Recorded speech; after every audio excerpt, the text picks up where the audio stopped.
তিহারে যে চলে যেতে পারেন যে কোনো সময়, ওই ভয়টা উনি পাচ্ছেন।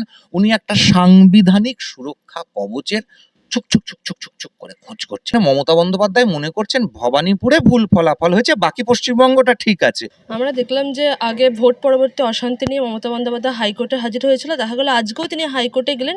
ভবানীপুরে যে ফলাফল সেটাতে তিনি বলছেন যে ভুল ফলাফল হয়েছে, সেটা নিয়ে কুণাল ঘোষ এবং দোলা সেনকে নিয়ে তিনি হাজির হলেন হাইকোর্টে। কি বলবেন? মানে উনার মনে হচ্ছে ভবানীপুরেই একমাত্র যেটা ভুল ফলাফল হয়েছে, মানে বাকিগুলোতে উনি মনে করছেন যে ঠিক ফলাফলই হয়েছে। শুধু ভবানীপুরের নাম বললেন কেন? একটু আগেই তো আপনি প্রশ্ন করলেন যে 4000 ইভিএম পুড়ে গেছে। 4000 ইভিএম তো আর ভবানীপুরের ছিল না।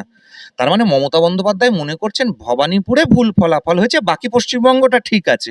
তার মানে বিজেপি 207 পেয়েছে, 207 না হয় বিজেপির ওটা 206 হবে। মোদ্দা কথা হচ্ছে উনাকে বিধানসভায় ঢুকতে হবে। উনি বিধানসভায় ঢুকে বিরোধী দলনেত্রী যদি না হতে পারেন, তাহলে যে কোনো সময় যে উনাকে ইডি সিবিআই থেকে আরম্ভ করে যে কেউ ওনাকে তুলে নিয়ে তিহারে পাঠিয়ে দেবে। ওনার তো দিল্লি যাওয়ার খুব শখ, তো দিল্লিতে উনি তিহারে যে চলে যেতে পারেন যে কোনো সময়, ওই ভয়টা উনি পাচ্ছেন। উনি একটা সাংবিধানিক সুরক্ষা কবচের ছুক, ছুক, ছুক, ছুক, ছুক, ছুক করে খোঁজ করছেন, আর কিচ্ছু নয়।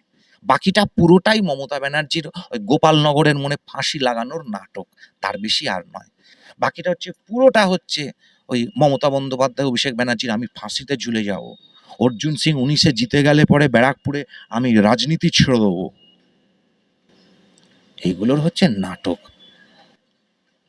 উত্তরবঙ্গেও যে শুয়োর ফার্মিং আছে অভিষেক ব্যানার্জির, বিভিন্ন লোকজনের বকলমে অভিষেক ব্যানার্জিরই আছে।